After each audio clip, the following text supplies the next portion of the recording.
Hey everyone, welcome back to the channel. I just wanted to do a quick update on a video I did about 4 months ago on December 3rd, 2023. Leaving Canada, moving to Panama 1 year update part 1 taxes. So in this video that I did, I really talked about my tax situation now as a non-resident of Canada, how my investments are taxed. And I want to do a quick follow-up on this because there is a major update that I have to notify you about. So in case you're thinking about becoming a non-resident of Canada like me, this is very important information, and I have to say it is very, very positive. Now, I always knew or kind of knew about it in the back of my head, but because I didn't experience it or I didn't have proof, I kind of left out some of the information. And I'm really talking about that 25% withholding tax in the non-registered account. So just in summary, I'm not talking about the RSPs, the TFSAs here. I talk about that in this video, and you could go back and check out this video if you want to. I'm specifically talking about the non-registered account, or our joint non-registered account, which is in Questrade, it's called the joint margin account. So in this video, I explained that all the dividends have a 25% withholding tax. So 25% is the universal withholding tax rate of Canada. The US, it's 30. Of course, if you're a Canadian resident, it's 15 instead of 30 because of the tax treaty. But because Panama does not have a tax treaty with Canada, it's 25%, which means all the dividends that come in from within my non-registered account only, not the TFSAs, not the RSP, not the Lira, only in the non-registered, they have a withholding tax of 25%. I explained it in this video. So it's just taken off the top even before the dividends hit my account. But I have recently confirmed, not only with someone else who's experienced this, who has more experience than me, and who's also a non-resident of Canada, but I've also read documentation that corroborates this. But the nail in the coffin is really my tax returns, which I literally got today. I'm filming this on March the 29th. I literally got my T3 statements from Questrade, and they corroborate what I'm about to explain or what I'm about to say. And by the way, I'd like to thank Mr.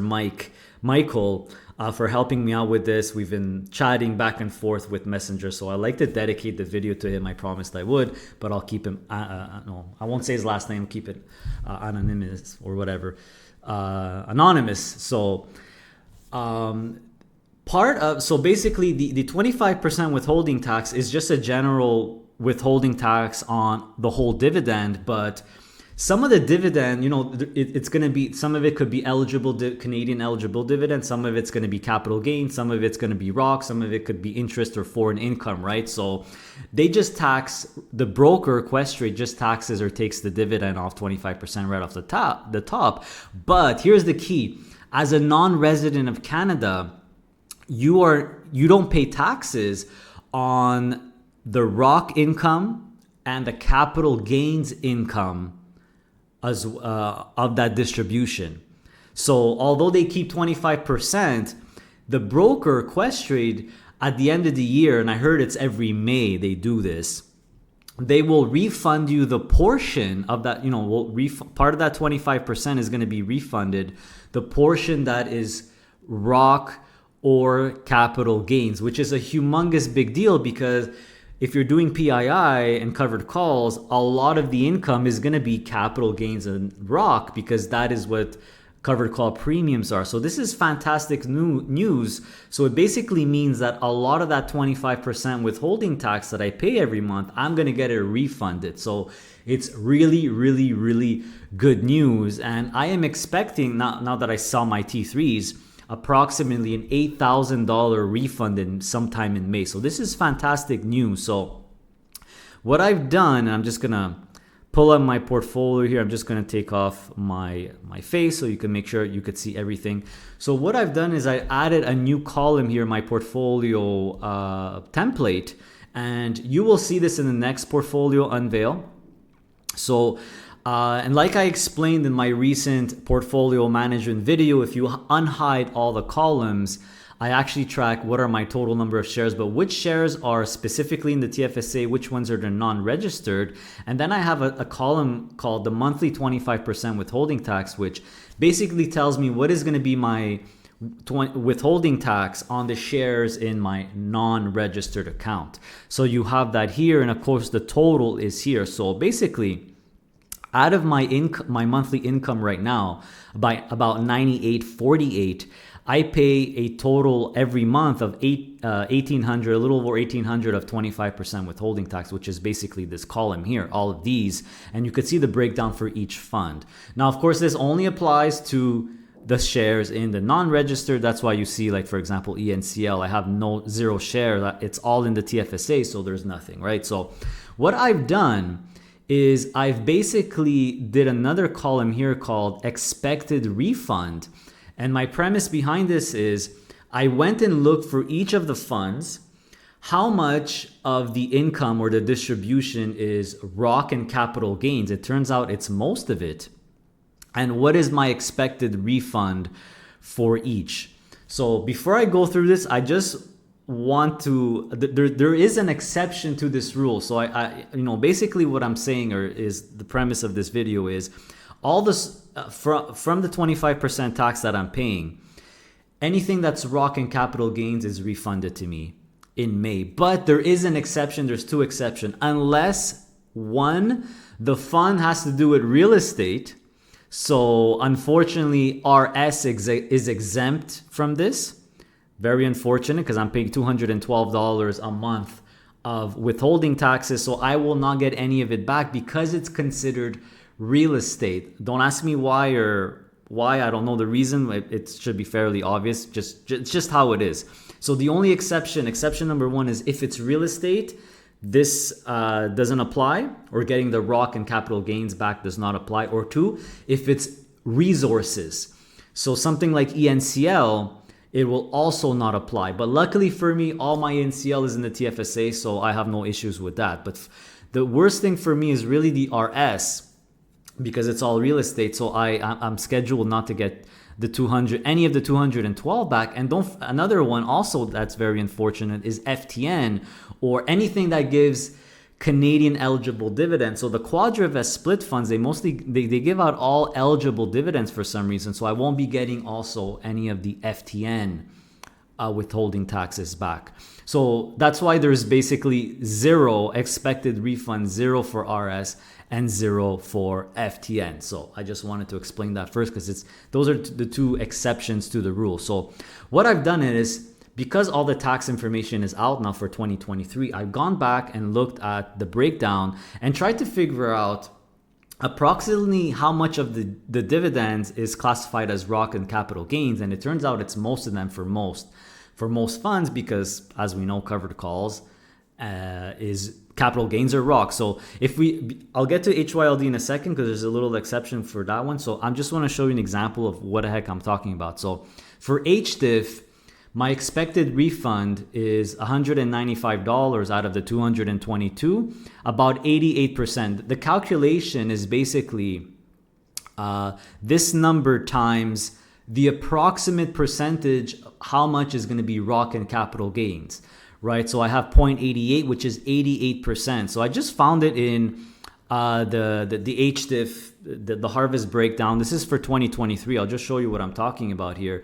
So you see that the HDIF dividends, 66.5% of it is ROC, and 22% of it is capital gain. So the majority, about 88% of HDIF's dividends is going to be classified as ROC and capital gains, which I'm entitled to get back. So that is why I put 88 here. So for each one, I did the same thing. So about 88% of HDIF. USCL and QQCL, I'm supposed to get them all back, because it should be this year, 2023, it's all ROC for both of them. And it makes sense, because USCL, QQCL, if you go and look, they both hold ETFs that don't give dividends, right? So USCL holds USCC, but USCC holds HULC, and HULC does not give a dividend. So there should be no foreign income whatsoever. It should be all covered call income, which is all capital gains and ROC, which is beautiful for me. Same thing for QQCL. QQCL holds QQCC, but QQCC holds HXQ, I think it is, which is a NASDAQ 100 index ETF from Horizons. And those ETFs from Horizons in particular don't give out dividends. So that's perfect because also QQCL, same thing. I should be getting all of it back. So GDV is the same thing. GDV, the Brompton split funds, unlike the QuadraVest ones, are all mostly capital gains and ROC, which is also good. So basically, I just plugged in the numbers looking at the 2023 breakdown. So GDV, I'm scheduled to get it all back. RS, none, unfortunately, because it's real estate. A bank, there is going to be Canadian eligible dividends in there, but it's about 20% Canadian eligible dividends, 80% capital gains and or ROC. So that's why you see the 0.08 at the top, which means I expect to get 80% of it back. FTN I put 0 because it's all eligible dividends, unfortunately. ENCL 0 because I have 0 shares in my joint account. HPYT, it's about 83% capital gains and ROC. The rest is foreign income. You got to expect some foreign income with HPYT, of course, because it invests in U.S. government bonds, right? Long-term bonds, TLT. So about 17% approximately of the dividend of HPYT is going to be foreign income, but the rest is going to be capital gains and ROC. So I'll get 83% of it back. That's fantastic. YTSL, BTCY, ETHY, Tesla doesn't have a dividend. Obviously, Bitcoin and Ethereum doesn't have a dividend. This is all covered call income. So, of course, I'm going to get all this back because it has to be all capital gains and or ROC. So, hopefully, you understand what I'm saying here. And this turns out to be really, really good because I'm expecting to get quite a bit back in May here. And of course, this is for my portfolio going forward, right? This is the going forward number. So, I'm just going to close this off here, and what I've done is I've added a expected withholding tax refund. Now you know what it is. It's just an addition of that column that I went through. So out of the $1,814 monthly 25% withholding tax that I'm currently paying, I do expect $1,368 of it to come back. And you see I put a little star here and I put the explanation, like I explained, ROC and capital gains in the 25% tax are refunded if you're a non-resident of Canada. So just to say, if you do 1368.98 divided by 1814.21 times 100, I expect to get a little over 75% of that withholding tax back. And the biggest culprit really of what I'm not getting back is by far RS and FTN. So I am, FTN, I was planning on getting rid of it, but now I'm thinking about doing the same thing for RS. Not because I don't like it, but because it's $212 a month of tax that I can't get back. So more to come on this. You'll see that later on. So my goal is always to maximize income and reducing taxes as well. So if I have the opportunity to not pay this $212 a month, I will think about doing that or making the necessary move. So that should give you a hint of what's going to happen later on. So that's basically it for this video, guys. You'll see this going forward in all portfolio unveiled videos. You could unhide the columns, do it for yourself. Oh yeah, forgot to tell you, the exception for HYLD. So if you look at the HYLD 2023 breakdown, there's a lot of foreign income in there. But that's because HYLD in 2023 had all those external ETFs, third-party ETFs, QYLD, RYLD, XYLD, JEPI, JEPQ. Now they don't. So I actually confirmed this with Hamilton. Going forward, HYLD will have very, very little foreign income. It's going to be mostly all capital gains and ROC going forward. So, and you can't really tell, I think it's still going to have some foreign income because like the LMAX, the FMAX, there's a bit of dividends in there, but my estimate is that about 94% of the distributions of HYLD going forward, not 2023, going forward after the internalization of the fund, and this is just my estimate, is going to be about 94%. So 94% is going to be capital gains and ROC, and that's why I put 94% for HYLD. So that is really the exception, because 2023 completely different than 2024 and going forward for HYLD. So small note there for HYLD. So that's it. This is fantastic news for me. I'll let you guys know when I actually get the refund. Apparently, I've confirmed this. I even got the T3 statement saying, you know, the refund, it matches it. So I'm very sure it's going to happen. Should get it in May, and it's really the broker or Questrade that has to refund it for me. I don't even need to file taxes anymore as a non-resident. Apparently, I think you could still do it, kind of like an FYI, but I'll have to check with my accountant, but I don't think you can. So that is basically it. I'll put my face back. So, because I'm very happy about this. So this is really, really good news if you're a PII investor like me and you're non-resident. If you're thinking about it, guys, this is fantastic, because PII stuff, it's mostly covered call income. So it's mostly ROC and capital gains. So yes, you got to pay that tax every month, but at the end of the year, you'll get most of it back if you make your portfolio or manage your portfolio accordingly when it comes to the cash account. You know, the TFSA doesn't matter. So going forward, I'm definitely going to try to keep all the bank and ENCL, or if I add to them, which is the Canadian stuff that has a lot of eligible dividends, especially ENCL, because it's considered resources, or more than 50% of the fund is resources. So you wouldn't get any of the ROC or capital gains back. I'm keeping that in the TFSA going forward. So this is just good information. Hopefully it's good information. If you're thinking about becoming a non-resident of Canada, this is definitely good information. What you really don't want as a non-resident basically is Canadian stuff, because eligible dividends, you don't get refunded, and anything that has foreign income or interest doesn't get refunded. So once again, PII shines again for me. Covered call income, the best thing, capital gains and ROC as a non-resident. So hopefully this was useful for you. I just wanted to give you that update. I was waiting until I really confirmed this, because in the previous video, I just said there's a flat 25% withholding tax, but I didn't go into how ROC and capital gains should be refunded. But now that I confirmed everything, I wanted to make this update. So thanks for watching, and see you next time.